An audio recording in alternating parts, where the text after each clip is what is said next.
Fala, rapaziada. Então, no vídeo de hoje a gente vai falar sobre o sul, o sul global, governos antidemocráticos que têm algum resultado e talvez a possível decadência do Ocidente. Vamos falar sobre várias coisas. Beleza, então para começar, vamos. Há uns, sei lá, 2014, 2014 por aí, 2013, 2014, eu tava conversando com um amigo meu, eu vou estar grávida hoje, né? E aí, a gente conversando e tal, e ele falando, velho, o mundo tá tendendo a um socialismo e tal. Na época, eu falei, você é maluco, mano? Que viagem é essa? Ele é sim. E quando eu falar aqui socialismo, não vamos, tipo, para a definição exata do que é, porque você não falar assim, socialismo não é isso, socialismo é capitalismo comunismo é. Vamos supor que ele estava querendo dizer que o mundo tendia a ser um pouco mais, com mais interferência dos governos mais presentes na vida da sociedade, ser menos liberal e com pautas sociais. Talvez pautas sociais não sei exatamente, mas tem uma notícia que saiu da China interessante, eu vou falar dela também.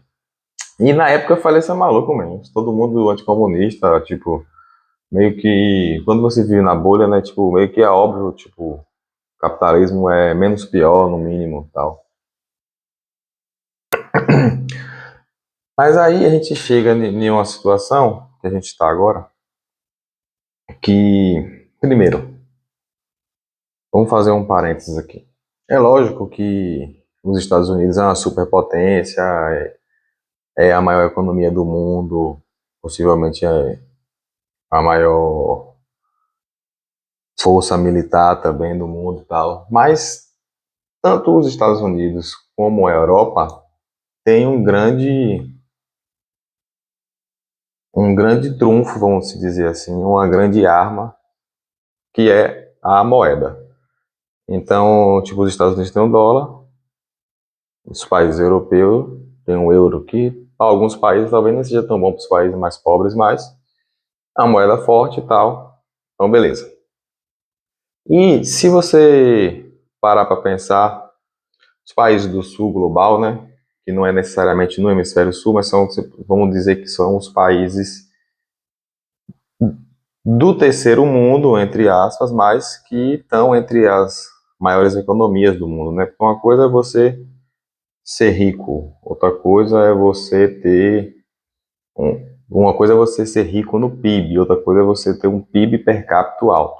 Então você pode ver o Brasil está sempre entre os 10 países mais ricos do mundo, mas, por exemplo, a gente tem um PIB per capita bem menor que o da Argentina. Então, o argentino individualmente é mais rico do que o brasileiro, mas se somar a riqueza dos brasileiros todos, dá muito maior que a da Argentina.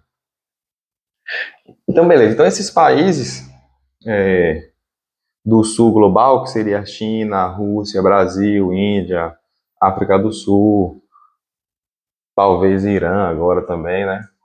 Vamos ver, os países do Oriente Médio. Então, esses países são o que a gente chama de sul global. E o Ocidente, falando especificamente dos Estados Unidos e Europa, eles vivem da. Lógico que eles têm produção de tudo mais, mas se você for parar para pensar, por exemplo, o que foi que vai acontecendo com os Estados Unidos no decorrer do tempo? Depois que teve lá o acordo de Bretton Woods, que para quem não sabe é quando tipo, o dólar deixou de ter lastro, então os Estados Unidos ele passou a poder emitir dólar à vontade. O que é emitir dólar? Imprimir papel. Imprimir papel à vontade. Então, se ele pode imprimir papel à vontade e não gerar inflação no seu país, por que não gera inflação no seu país? Porque, primeiro, o dólar ele se tornou a moeda mundial, então, de referência, o dólar é a moeda que define os preços das coisas no mundo. E também tem a questão do petrodólar, né? Que os Estados Unidos fez um acordo lá com os países do Oriente Médio, né, com a Arábia Saudita e tal, que, em troca de proteção, para ninguém invadir aí, não ficar tendo treta, que a gente sabe que aquela região é complexa, todo mundo que for comprar petróleo na sua mão tem que comprar em dólar. Então, como todo mundo precisa de petróleo e tem que comprar alguma parte do petróleo da Arábia Saudita, todo mundo tem que comprar dólar. Então, dólar é. Todo mundo precisa de dólar, todo mundo tem que ter dólar. Mas um cara que mora em Portugal, por exemplo, ele não precisa ter real para comprar nada. Se ele quiser comprar tudo, ele compra em euro. Se ele for uma empresa e quiser comprar alguma coisa em outro país fora da zona do euro, vai comprar em dólar. Então, por isso que se ficar imprimindo real à vontade, o que é que vai acontecer? Vai desvalorizar o preço da moeda, porque o real ele já está tipo, vamos se dizer, o valor dele vai ser de acordo com as reservas em dólar, mais um pouco do PIB, algumas coisas que eu não vou entrar em detalhe nisso. Já o dólar não, ele vive da confiança e da procura do povo. E o que foi que aconteceu nos Estados Unidos? Então, nos Estados Unidos, com o passar do tempo, com essa sua moeda forte, ele podendo comprar o que ele quiser no mundo todo, ele começou a fazer um processo de desindustrialização dos Estados Unidos. Foi o que aconteceu? Grandes empresas dos Estados Unidos foram para a Ásia fabricar suas coisas lá.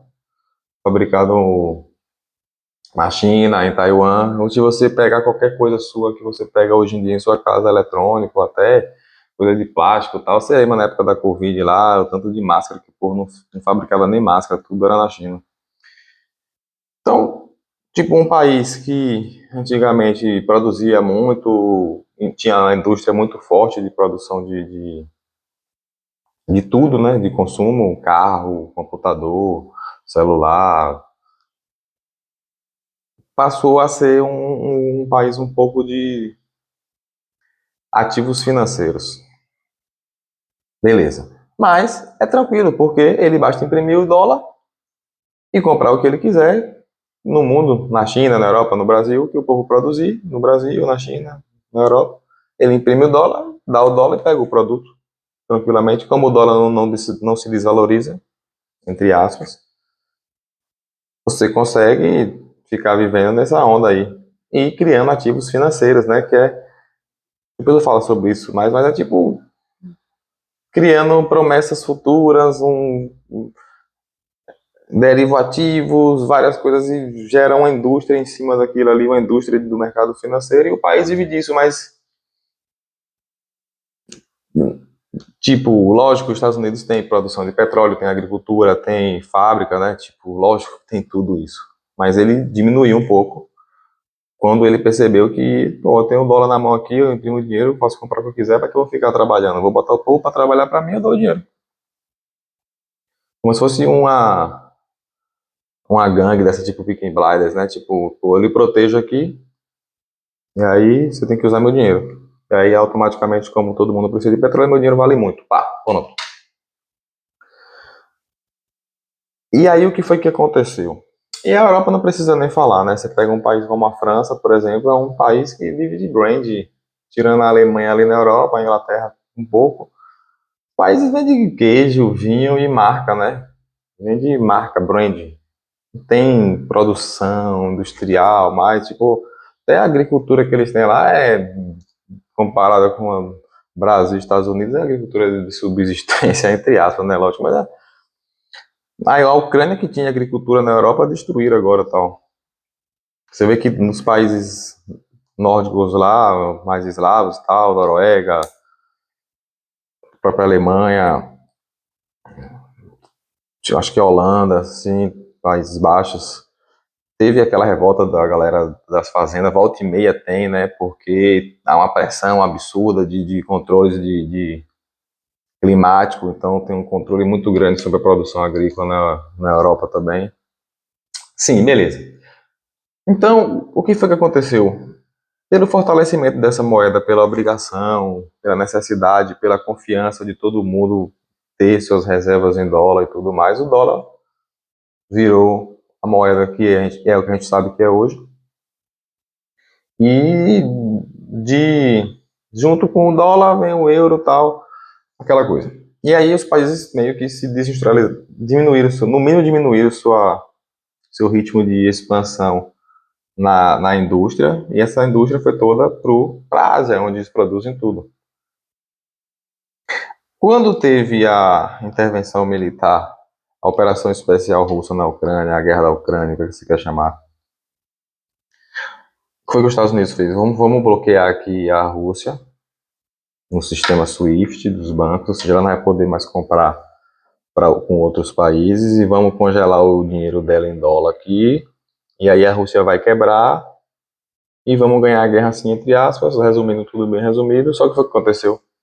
Aconteceu que a Rússia não quebrou. Não só não quebrou, como manteve sua economia estável. A Rússia é, aproximou ainda mais seus laços com a China. E aí a gente sabe que tem os BRICS e tal, e aí já até lançaram a moeda nova agora. Então, e como tipo, pô, o que é que a Rússia precisa do Ocidente? É o que eu estava falando. Tudo que é fabricado no mundo hoje, a Ásia produz. Então a Rússia, que é um país grande, o maior país do mundo de extensão territorial, fornecia gás para a Europa baratinho, para a Alemanha linda. A Alemanha tinha acabado de tirar as usinas nucleares. Depois dessa treta na Ucrânia, isolaram ela, ela parou de entregar o gás, porque teve a explosão lá, né, nos gasodutos, Nord Stream 1, 2 e tal. Então o gás ficou caro para a Europa, a Rússia perdeu em que sentido? Porra, não vou poder mais comercializar com os países do Ocidente. Tá, mas quem fabrica tudo hoje em dia é a Ásia. Então, e aí aconteceu o que mais? Então, tipo assim, uma coisa que teoricamente os Estados Unidos fez para fuder a Rússia, vamos isolar a Rússia aqui, porque antigamente isso funcionaria, né? Porque, tipo, tá pensando que Rússia é Cuba, que você vai isolar ela ali economicamente. Cuba é uma ilha, Cuba não produz nada, não tem ligação com ninguém. É lógico que ela vai se quebrar. Mas com a Rússia, não. Então a Rússia se juntou com a China, e aí até meio com a Índia ali, apesar da China ainda ser tretada, mas eles estão meio que em um pacto econômico, e com o Irã e tudo mais. E a Arábia Saudita acabou com esse negócio de petrodólar. Tipo, agora você pode comprar aqui petróleo com qualquer moeda, com euro, com real, com iene. Então, parece que, tipo, pai para pensar. Os países ocidentais meio que se desindustrializaram. Por quê? Por nossa moeda é forte, para quem a gente vai trabalhar? Vamos botar esses latinos, esses asiáticos para trabalhar aí. Como os asiáticos estavam mais organizados, eles, bufam, poxa, que a gente trabalha, a gente faz tudo, fabrica tudo. Aí beleza, mas a gente tem o petrodólar aí, né? A gente nossa, é só imprimir dinheiro e comprar tudo na mão desses caras aí. Aí a Arábia Saudita vai e fala, não, pode comprar agora aqui com qualquer moeda. E aí eu lhe pergunto, o que é que vai valer de verdade se rolar uma divisão no mundo? Dinheiro de papel ou produtos? Realmente. Comida, petróleo, produtos industrializados, carros, computadores, celulares, microchips, e aí envolve tem aquela história de Taiwan. Então, o Ocidente, ele, não sei se ele está tão na frente assim do Sul global, apesar de no mercado financeiro ainda aparecer os PIBs lá em dólar tal, tipo a diferença muito grande desses países de primeiro mundo, né, do G7 em relação ao Sul global. E se você ver alguns vídeos no YouTube aí das cidades chinesas, realmente, muitas cidades com a infraestrutura que não tem em nenhum lugar do mundo, nem no Japão, por exemplo, que seria um país super tecnológico. E você pega o desenvolvimento desses países asiáticos, apesar de o povo ficar falando, que tem um bocado de casa fantasma na China. Lá na China tem gente pra caralho, se tiver casa fantasma, bota o povo lá dentro pra morar. E, se eu não me engano, a China ainda é 40 ou é 50% urbanizada. Boa parte da população da China ainda é rural. E o Brasil está no mesmo dilema da época da Segunda Guerra Mundial. Para quem não sabe, na Segunda Guerra Mundial o Brasil estava ali, ó. Getúlio Vargas ele estava mais pro lado de Hitler. É a verdade, estava mais pro lado do fascismo, que depois a gente pode falar sobre isso, sobre. E não necessariamente fascismo é ruim. Lógico que os movimentos que a gente conhece fascista, que o fascismo italiano e o nazismo alemão, foram horríveis, tal. Mas a ideia principal pode ser com intenção boa, né? Como diz, no inferno tá cheio de gente com intenção boa. Sim, então o Brasil está nessa mesma questão. Ele está meio que todos os dois lados. Estou no BRICS, mas eu estou aqui colado com os Estados Unidos, até porque eles que mandam aqui, eles que definem as eleições aqui e tudo mais, mas parece que tem um mínimo de. Ó, tô aqui dos dois lados. Lembrem-se que Bolsonaro, na época da guerra da Ucrânia, Bolsonaro, não foi nem Lula. Engraçado que estranho, né? Na época de Bolsonaro, ele foi lá para negociar o. Porra, negócio de agricultura, velho. Fertilizante. E Lula, duas vezes que vai ter encontro do BRIC, duas vezes ele fica doente. Uma vez ele pegou um resfriado, agora ele bateu a cabeça e não foi. Mas o Brasil fica ali, ó. Mas aí você acha que lado que o Brasil deve ficar? Supondo que não vai ter, não vai cair nenhuma bomba aqui e tal, mas tipo, você prefere ficar do lado dos países que têm os recursos físicos, tem petróleo, tem indústria, tem agricultura, que no caso essa agricultura seria o Brasil também, né? O Brasil. Ou do lado dos países que têm o que para mim o dólar é uma grande pirâmide financeira que pode quebrar a qualquer momento. E os países do Ocidente não têm mais. Lógico, os Estados Unidos não, vamos tirar os Estados Unidos dessa, que os Estados Unidos não, ele é um país continental também, eles produzem tudo, mas a Europa não tem mais nada. Não sei, viu? Diga aí que lado você acha que o Brasil deve ficar, do lado do sul global, dos BRICS, ou do lado do Ocidente, Estados Unidos, Europa. Valeu!